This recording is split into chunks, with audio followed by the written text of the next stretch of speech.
আর বাংলাদেশে বর্তমানে সঙ্গীতের যে অবস্থা, আমি শুধু লোকসঙ্গীত আমি আধুনিক জ্ঞানও করি। আমি লক্ষ্য করলাম, আমি ছায়ানট শিক্ষকতা করি, আমি বেশ সিনিয়র টিচার। যখনই কোনো গান আমি শিক্ষার্থীদের দেই, সাথে সাথে ইউটিউব খুলি, দেখা গেল যে ইউটিউবে বাণী ভুল, সুর ভুল। তখন আমি বলি যে তোমরা ইউটিউব ফলো করবে না, ইউটিউব বরং ছায়ানটকে ফলো করবে।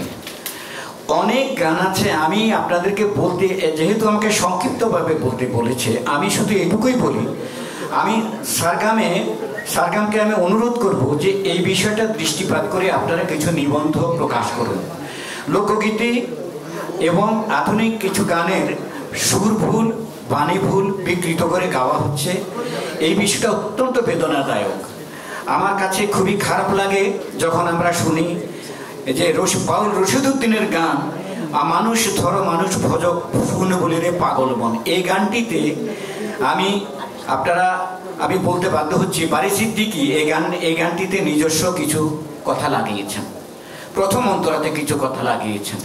বজ্রককে করছে শাসন, সেখানে তিনি লাগিয়েছেন সুখেই গড়েছে আসন। আমি জানি না আজকে কেউ এই গানটা গাইবে কিনা, হয়তো এটাই গাবে, কারণ ইউটিউবে এটাই আছে। অথচ আমি বাউল রশিদউদ্দিনের আপন ভক্তদের কাছ থেকে গানটি আমি শিখেছি যে মানুষ কি আর এমনি বটে যার কারণে জগৎ রটে। তিনি বানিয়েছেন যার চরণে জগৎ লুটে। এখন বলুন, যার মানুষ কি আর এমনি বটে যার কারণে জগৎ রটে।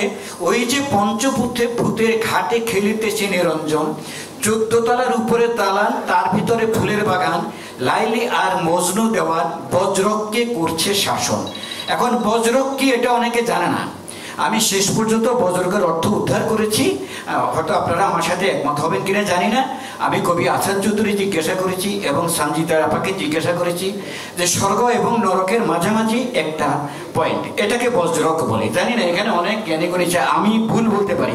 যদি আমি ভুল বলি আমাকে সংশোধন করে দেবেন। কিন্তু আমার দুঃখ হলো যে এই গানটাকে বিকৃত করে তারা অন্য কথা লাগিয়েছে, সুখেই গড়েছে আসন। শুনবেন আপনারা, ইউটিউবে শুনবেন এই গানটা। জানি আমার বক্তৃতা বড় হয়ে যাচ্ছে, আমাকে ক্ষমা করবেন। আমি সারগামের 30 বছর উপলক্ষে আমি স্বাগত জানাচ্ছি। আমি রৌনক ভাইকে ধন্যবাদ দিচ্ছি এবং এই অনুষ্ঠানটা আসলে আমি মিস করি না। আজকে যেই লোক এসছে, প্রতিটা লোককে আমি 100 দিয়ে গুণ করতে পারি। তারা এইরকম গুণীজ্ঞানী লোক এসেছেন, সুতরাং আমি কৃতজ্ঞ। এদের ভিতরে আমাকে বলতে দিয়েছেন, আমি অত্যন্ত কৃতজ্ঞ। সবাইকে ধন্যবাদ।